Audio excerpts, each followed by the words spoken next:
Good afternoon. Good to see all of you. I want to begin today's briefing by addressing the horrific shooting that took place yesterday at the Annunciation Catholic Church in Minneapolis, Minnesota, where a deranged shooter opened fire during morning mass, killing an innocent 8-year-old and 10-year-old. 14 other children and 3 adults were also injured during this horrible tragedy. This was the first morning mass of the school year for these beautiful, innocent children, and this sacred religious service was desecrated by an evil monster. We are all eternally grateful to the heroic law enforcement officers and first responders whose courage and swift response aided all of those impacted by this horrible tragedy. As Director Kash Patel confirmed yesterday, the FBI is currently investigating this shooting as an act of domestic terrorism and a hate crime targeting Catholics. President Trump signed a proclamation yesterday following his call with the governor of Minnesota, Tim Walz, acknowledging the victims and their families and directing flags to be flown at half mast. President Trump and the First Lady encouraged the entire nation to join all of us in praying for the victims and their families as they face unimaginable grief and loss. The White House and the FBI will continue to provide further updates as they become available. I also have a quick scheduling announcement for you today. The president will travel to New York City on September 22nd to address the United Nations General Assembly on Tuesday, September 23rd. On another matter, as Americans make their Labor Day weekend travel plans, they will be able to enjoy 5-year low gas prices thanks to President Trump fully unleashing American energy dominance. President Trump ended Joe Biden's Green New Scam policies and is delivering on his promise to make America affordable again. These savings at the pump are giving everyday American families more room in their budgets at the end of each month, which is the exact opposite of what we saw under the previous administration. And as we commemorate Labor Day this year, we finally have a president who fights and delivers for the American worker every single day. President Trump believes that American workers are the heart and soul of our economy and our national identity, which is why he's championed an agenda that puts them first always. For decades, the hardworking men and women of our country who built the greatest nation in world history were sold out by selfish, greedy, short-sighted globalists who put our country on a path to economic and cultural ruin. They hollowed out our factories and towns and betrayed the American working class by shipping jobs overseas and importing millions of low-wage migrants to replace American workers. Under President Trump, this national disgrace is over. American workers are once again being put at the center of national trade policy, and the dignity of American labor is being defended. As a result, President Trump has already brought in nearly $10 trillion in new private and foreign investments so that the top businesses in the world can create high-paying jobs in America and hire American workers to fill them. In fact, since President Trump took office, the economy has added more than 500,000 new jobs to the workforce. In a stark reversal from the Biden administration, all of that job creation has been driven by private sector growth, and all employment gains have gone to native-born Americans. Wages for blue-collar workers are now rising at the fastest rate in the past 60 years. And the average American worker has already seen a $500 wage increase this year alone.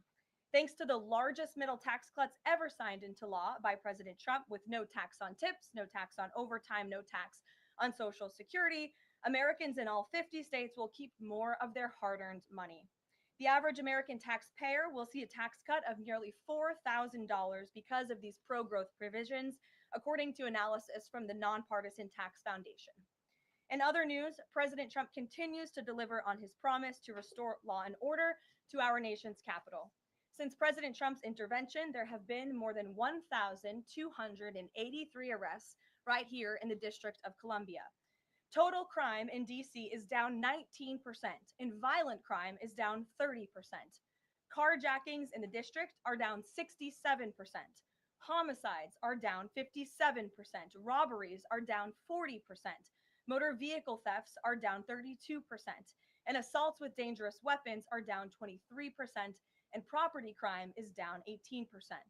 These numbers prove the president's bold actions to make DC safe and beautiful again are working, just like he said they would. And that's why on Monday, the president took additional action to sign an executive order taking steps to ensure that cashless bail in Washington, D.C. is eliminated.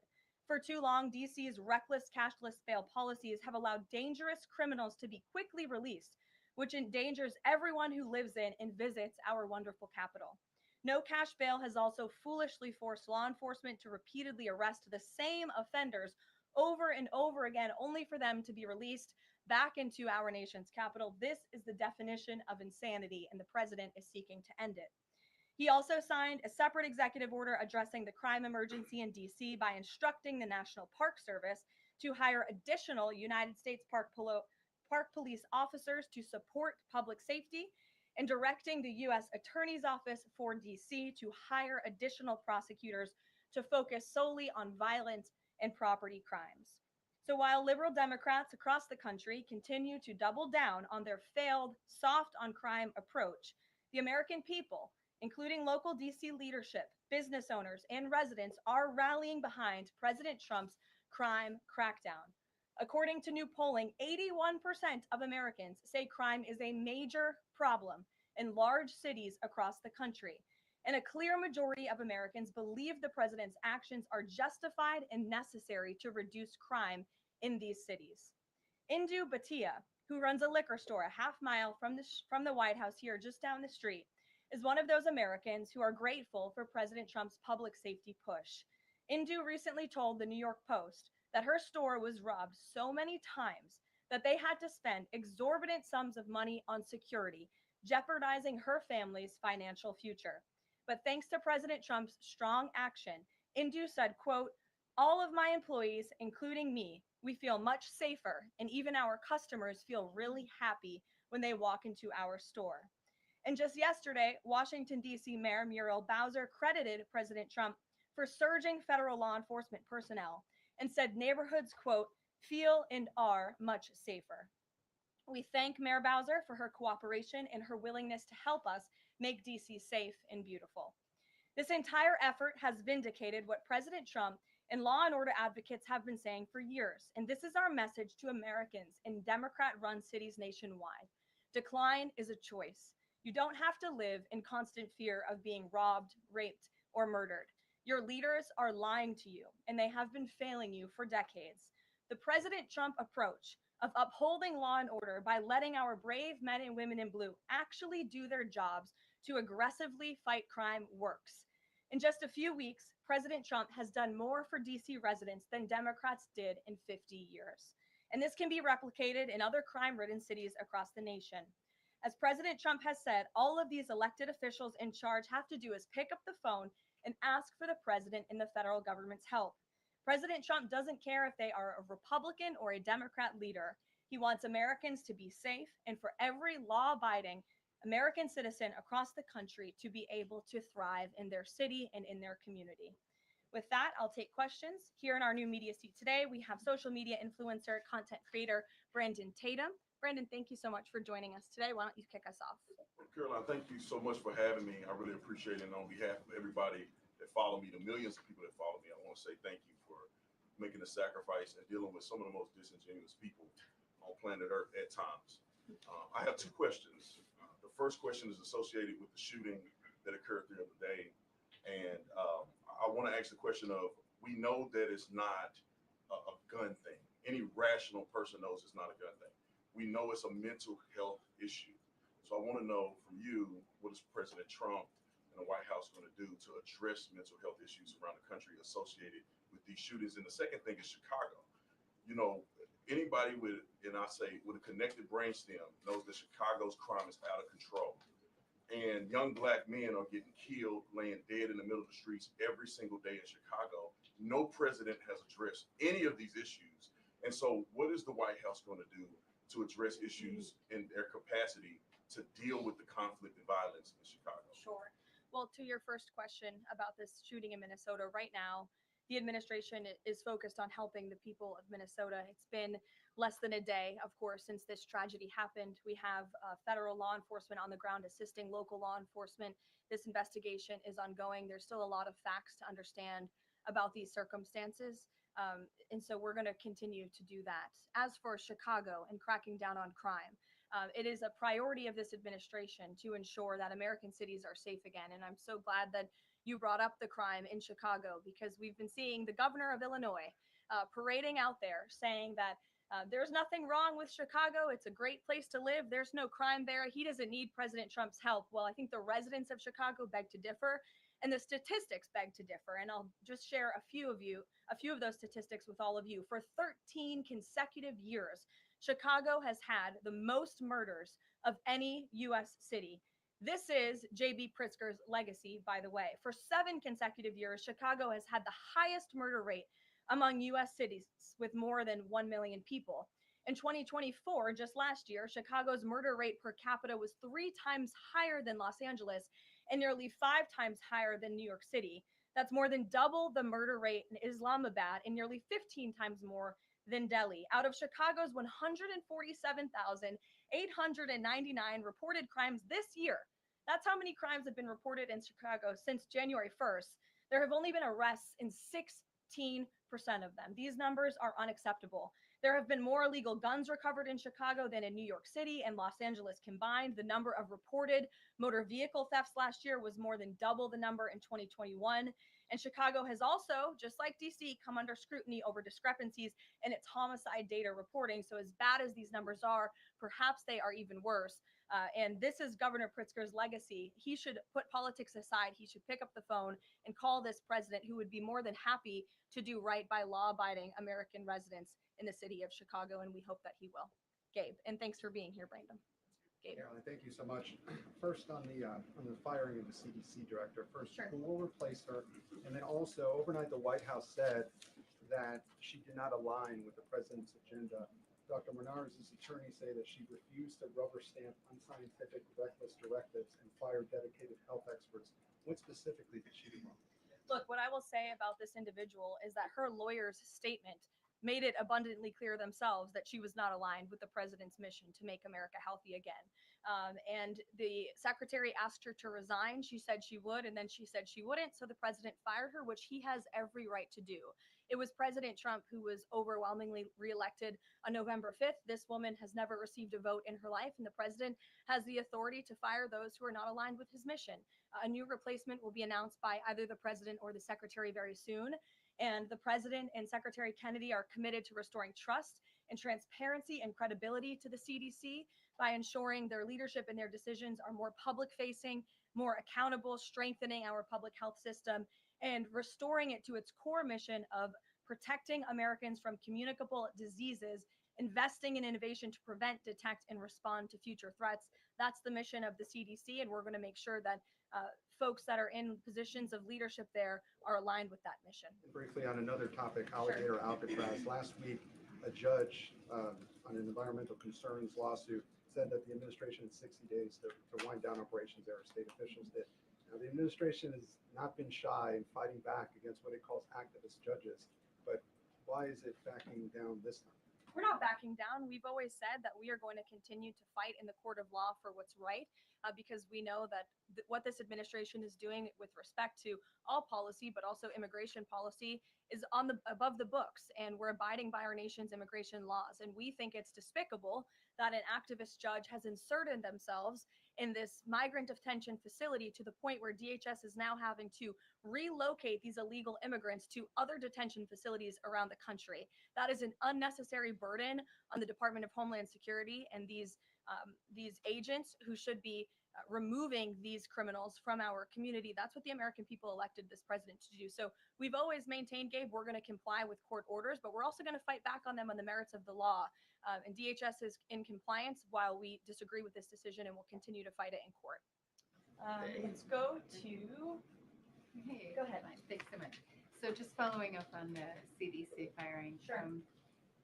Are you anticipating other changes there at CDC in addition to that firing? And is the administration going through in a very sort of organized fashion? Is there a task force that's going through high-level appointees to see who is or isn't aligned with the mission? Like, should we expect more changes? Not to my knowledge. I understand there were a few other individuals who resigned after the firing of Ms. Monarez. One of those individuals wrote in his departure statement that He identifies pregnant women as pregnant people. So that's not someone who we want in this administration anyway. So if people are not aligned with the president's vision and the secretary's vision to make our country healthy again, then we will gladly show them the door. Caroline, can I just Go to the back. Thank you, Yes. Caroline. Go behind you, Andrew. Go ahead. Oh, thank you, Caroline. The military deployment that President Trump has sent to the Caribbean Sea close to the shores with Venezuela is massive. It's much more that is needed to simply counter narcotics operations. Is President Trump considering launching military strikes to military installments or facilities in Venezuelan soil? I won't get ahead of the president with respect to any military action or questions about that ever. But what I will tell you is that many Caribbean nations and many nations in the region have applauded the administration's counter drug operations and efforts. And the president is prepared to use every element of American power to stop drugs from flooding into our country and to bring those responsible to justice. And as I've said from this podium before, the Maduro regime is not the legitimate government of Venezuela. It is a narco terror cartel. Maduro is not a legitimate president. He is a fugitive head of this drug cartel. He has been indicted in the United States for trafficking drugs into our country. And it is the utmost responsibility of this president and this administration to prevent the illicit flow of drugs into our country and to protect citizens from those deadly poisons. Reagan. Thanks, Caroline. I have two questions for you. Sure. Democrats, including former White House Press Secretary Jen Psaki and Minneapolis Mayor Jacob Frey, attacked prayer and pushed gun control in the aftermath of yesterday's shooting. What's the White House's response to their comments? Yes, I saw the comments of my predecessor, Ms. Psaki, and frankly, I think they're incredibly insensitive and disrespectful to the tens of millions of Americans of faith across this country who believe in the power of prayer, who believe that prayer works, and who believe that in a time of mourning like this, when beautiful young children were killed while praying in a church, it's utterly disrespectful to deride the power of prayer in this country. And it's disrespectful to the millions of Americans of faith. And I would encourage Ms. Psaki to pray for these families themselves who need it right now more than ever. My second question for you is that there have been media outlets who have glazed over the fact that the shooter was confused in their gender identity. Does the administration believe that this element needs to be investigated in the shooting? All of the elements are being investigated in the shooting, absolutely. Which is why part of the reason the FBI director came out and immediately confirmed that facet of the investigation. John. Thanks a lot, Caroline. Two questions on two separate issues. First of all, the drone and missile strikes that took place overnight in Ukraine. General Keith Kellogg, the president's special envoy, has described these attacks as egregious.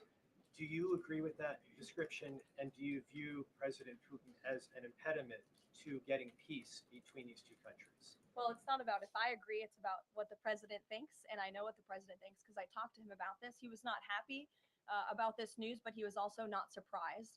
These are two countries that have been at war for a very long time. Russia launched this attack on Kyiv, and likewise, Ukraine recently dealt a blow to Russia's oil refineries. They have taken out, as a matter of fact, 20% of Russia's oil refinery capacity over the course of their attacks throughout the month of August. So the president is continuing to watch this intently, and this killing, unfortunately, will continue as long as the war continues, which is why the president wants it to end. And that's why he's worked harder than anyone to end this war, which would have never started if he were president. But perhaps both sides of this war are not ready to end it themselves. The president wants it to end, but the leaders of these two countries need it to end and want it to end, must want it to end as well. And I think the president will make some additional statements on this later. My second question has to do with, Carrie, I just had one more, if I may. It has to do with the president's intention to remove Lisa Cook as a member of the Federal Reserve Board. He is going or acting upon allegations that have been made by Trump administration official Bill Pulte. These are just allegations. She hasn't been convicted yet of any crime. Is the administration opposed to allowing Ms. Cook to have due process to challenge what has been alleged against her? I believe she is challenging it. I believe she just filed a lawsuit today, and Mr. Pulte has deferred those allegations over to the Department of Justice to investigate them. What I will say is that you had these mortgage receipts very clearly shown to the president, and he has the cause that he needs to fire this individual. He laid it out in the letter that he provided to her and to the public as well. And so we'll continue to fight this battle.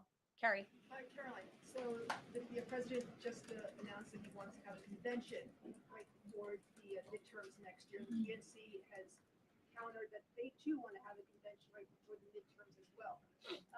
What's the White House's response to that? And can you give us just a little bit of a hint or a tease here as to how the president envisions convention for the midterms? Look, the president put out a statement on this earlier today. I'll let him speak further on the plans that he envisions, but I think he's very proud of the accomplishments and the achievements of his administration, as he should be. The most secure border in United States history, a crackdown on crime here in our nation's capital, an attack or a reversal of the attack on our energy industry from the previous administration. As I just pointed out to you, gas prices today, this Labor Day, are the lowest they've been since Labor Day in 2020. Our economy is bringing in trillions of dollars in revenue from all over the world again. So there's so much for Republicans and for the president and for Americans across the country to be proud of. And I think the president wants to see that celebrated. But for any further details on this as they come, we'll provide you with them. Iris.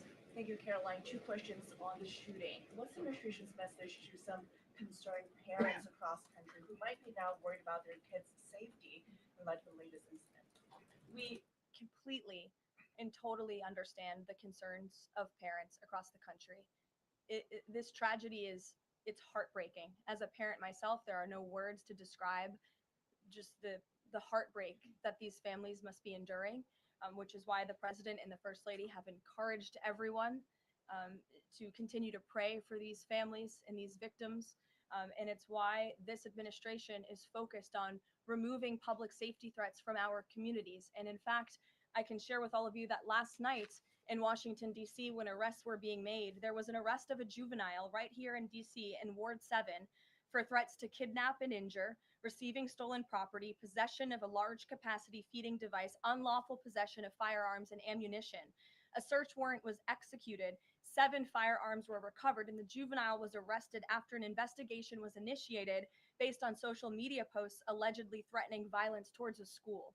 So this was a juvenile who was a risk to not just himself, but the community here in Washington, and he was removed from the community last night because of the law enforcement efforts of this administration. And I would also point to the statement of our wonderful First Lady that she released yesterday. She wrote, "The tragic mass killing in Minnesota illuminates the need for preemptive intervention in identifying school shooters. Early warning signs are often evident, with many individuals exhibiting concerning behaviors and making violent threats online prior to their actions. We encourage all Americans, as the old saying goes, if you see something, say something. If you see warning signs or threats, report it to law enforcement. This administration, federal law enforcement, will take those reports and those threats seriously. They will be treated as a law enforcement emergency, and we will act accordingly." And on the First Lady's statement, would the administration consider ramping up resources on these fronts to parents and schools across the country to help them look into these signs and prevent more tragedies? It's a very fair question, Iris. As for any potential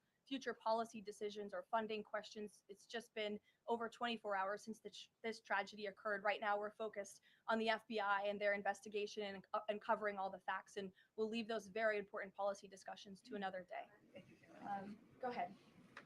Megan. I had a question about the Lisa Cook lawsuit that you Sure. mentioned. Does the president plan to wait until that lawsuit is resolved to appoint her replacement?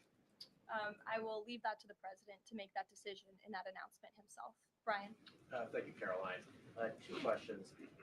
Bouncing off the CDC situation at CDC, I'm curious if administration officials are pushing back on the president's agenda, privately, publicly, however, should they fear to lose their jobs going forward?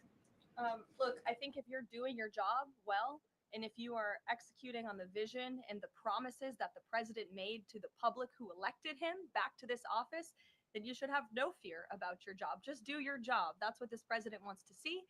He wants to see people solving problems. He wants to see the people who have the privilege of serving the American taxpayer and the federal government abiding by the wishes of the American taxpayers who overwhelmingly reelected him in this cabinet to make America great again, or in this case, make America healthy again. On the Intel deal, where the U.S. got a stake in that company, Just two things I want to ask about that. The first is, what did the U.S. get back in return for that deal? And the second thing is, what are the future plans for giving any form of money to another company? It could be through the CHIPS Act, like this deal, or some other form of funds. What are the plans there by this White House administration? Well, look, as you know, Brian, very well, because you cover it often, the Intel deal is still being ironed out by the Department of Commerce. The T's are still being crossed, the I's are still being dotted. It's very much still under discussion. But the president's thinking, I can share with you, is certainly to ensure that the United States government is making our country wealthy again and is benefiting from some of these deals. And it's a creative solution. I know it's outside the box thinking, which is uncommon in this city, but it's something that he proposed and something that the Secretary of Commerce is working on putting into action. Mary. Thanks, Caroline. I have a couple questions on the shooting yesterday. The first one, this is the second shooting involving a trans-identifying shooter who specifically targeted Christians and Catholic kids. What kind of consequences do the gender-affirming therapists, doctors, or even the parents of these shooters face after these types of shootings? Well, as for the parents and potential therapists in this case, again, all of that is still currently being investigated by the FBI. I know the Secretary of Health and Human Services this morning said that HHS is investigating perhaps links between some of these drugs and these prescription drugs that some of these minors may be taking and an increase in violence. And obviously we have mental health problems in this country that this administration and Secretary Kennedy will continue to speak out about and the work that we're doing to solve it. Thank you. And just to follow up, I've seen a lot of calls for action, among these lawmakers saying that we shouldn't just be praying. One that I've seen on the right actually is calls for the FBI to institute a new class of domestic terrorism that involves trans ideology. Is that something that the administration would support? I would have to check with the appropriate people on that. Daniel. Thank you, Caroline. We saw some new revised economic data come out today showing the U.S. economy grew at a 3.3% clip, largely buoyed by a surge in capex.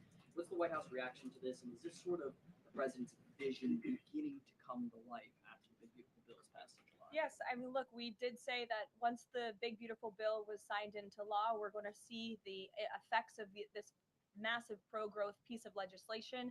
As I laid out for you, as we head into the Labor Day weekend, there's many positive economic indicators that the American people can be hopeful about. But don't forget, we are reversing 4 years of reckless spending from the previous administration, of slamming regulations down the throats of American business owners and consumers across the country. But the administration is working very hard to unravel all of that and to ensure that small business owners and workers are thriving and that they have more money in their own pockets to spend. Thank you.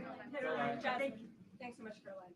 Back on the CDC, there was reporting that some of the initial problems between RFK and the CDC director stemmed from miscommunications or differences on vaccine policy. So I wonder if you could just say whether or not the president believes that the COVID vaccine should be available to and covered by insurance for all Americans, regardless of age and pre-existing conditions.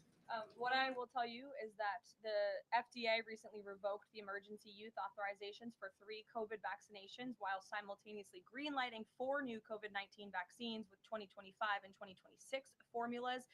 The reason for the revocation of that emergency use authorization is because obviously the COVID pandemic and the public health emergency is over. But just to correct the record, because there's been a lot of misinformation on this, the FDA's decision does not affect the availability of COVID vaccines for Americans who want them. We believe in individual choice. That's a promise both the president and the secretary have made, and it's a promise they have now delivered on. Question, if I could, Caroline. Second question, if I could. Sorry.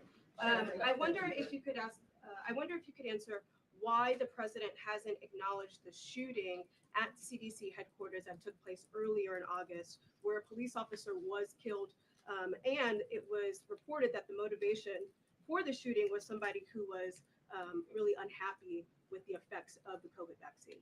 We absolutely were very much aware of that shooting. The Secretary of Health and Human Services put out a statement immediately. He was in touch with the CDC, and he actually traveled to Georgia to assess the situation and to mourn with the people who work in that building there.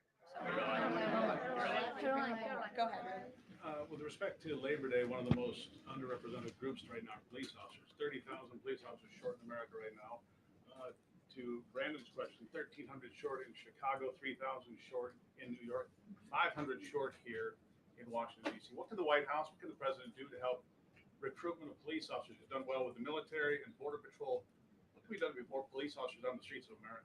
Well, the president has certainly been very successful in recruiting federal law enforcement. If you look at the ICE recruitment campaign that was led by he and our Secretary of Homeland Security, we've seen more than, I believe, 130,000 applicants to join ICE, which is just amazing.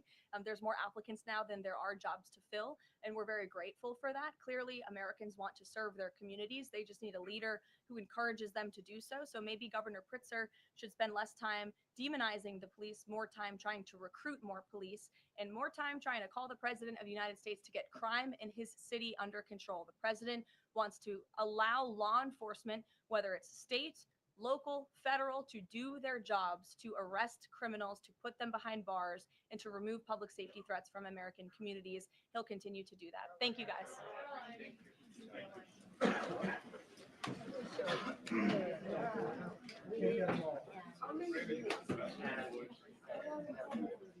you.